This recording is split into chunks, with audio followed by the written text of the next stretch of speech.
America, land of the free, home of the brave, and spender of an insane amount of money on its military. We're talking more than the next 10 countries combined. That's a whole lot of dough, folks. Now imagine if we took all those billions and spent them on, well, pretty much anything else. What if, instead of tanks and fighter jets, we invested in schools, healthcare, or even just fixing our crumbling infrastructure? It's a wild thought, isn't it? But before we start handing out free healthcare and unicorn rides, let's take a serious look at what would happen if America decided to ditch its military altogether. Because let's be honest, it's not as simple as just turning swords into plowshares and calling it a day. First off, let's talk about the economy. No more military means no more military-industrial complex. That's millions of jobs potentially gone, from the factory workers building tanks to the engineers designing drones, not to mention the folks serving in uniform. Now, some argue that a peace dividend would emerge. Think of all the money we could save and reinvest in other sectors, creating new jobs and boosting the economy. Maybe we could even finally afford that universal healthcare thing. But transitioning millions of people from military to civilian jobs wouldn't be easy. It would require massive government intervention, retraining programs, and a whole lot of luck. The economic fallout could be messy, to say the least. It's a gamble, and the stakes are high. Next up, safety. America without a military? That's like a schoolyard without a playground monitor.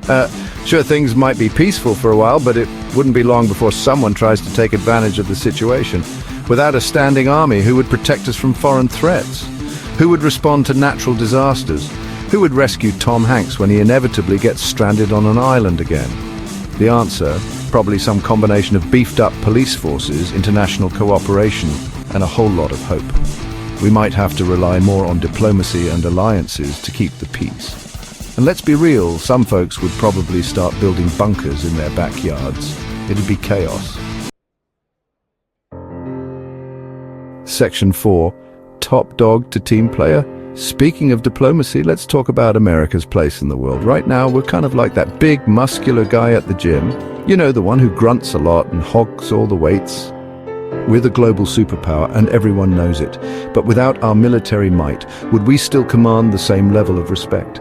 Would countries still listen to us when we talk about democracy and human rights? Or would we become just another face in the crowd? It's hard to say for sure. Some argue that a less militaristic America would actually be more respected on the world stage. We'd be seen as less of a bully and more of a team player. Of course, there's always the risk that other countries might see our lack of military as a weakness and try to take advantage. It's a delicate balance, folks. Section 5, from warriors to what? Now let's get philosophical for a second. America has always seen itself as a nation of warriors, a beacon of freedom willing to fight for what's right. But what happens to that identity if we no longer have a military? Would we become a nation of pacifists, dedicated to peace and diplomacy? Or would we just find new ways to express our national pride and exceptionalism? It's an interesting question. Perhaps we'd see a resurgence in art, music, and literature as Americans find new outlets for their creativity and patriotism. Or maybe we'd all just start watching more reality TV. Who knows? It's a brave new world after all.